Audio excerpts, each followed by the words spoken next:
یسایہ نبی کی کتاب اس کا 15واں باب خداوند مواب کو برباد کرے گا۔ مواب کی بابت بار نبوت۔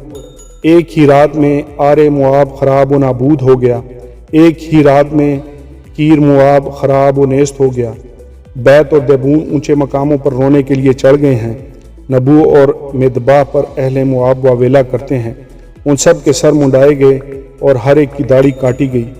وہ اپنی راہوں میں ٹاٹ کا کمر بند باندھتے ہیں اور اپنے گھروں کی چھتوں پر اور بازاروں میں نوحہ کرتے ہوئے سب کے سبزار زار روتے ہیں۔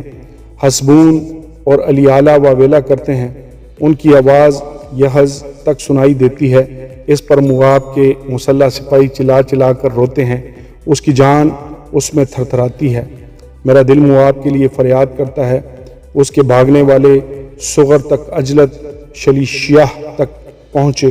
ہاں، وہ لوہیت کی چڑھائی پر روتے ہوئے چڑھ جاتے اور ہرونائم کی راہ میں ہلاکت پر واویلا کرتے ہیں، کیونکہ نمریم کی نہریں خراب ہو گئیں، کیونکہ گھاس کملا گئی اور سبزہ مرجھا گیا اور رویودگی کا نام نہ رہا۔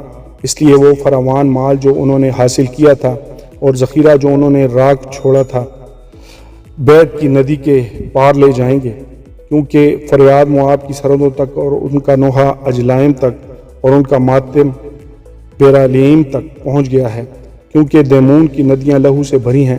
میں دیمون میں زیادہ مصیبت لاؤں گا، کیونکہ اس پر جو مواب میں سے بچ کر بھاگے گا، اور اس ملک کے باقی لوگوں پر ایک شیر ببر بھیجوں گا۔ آمین اور آمین۔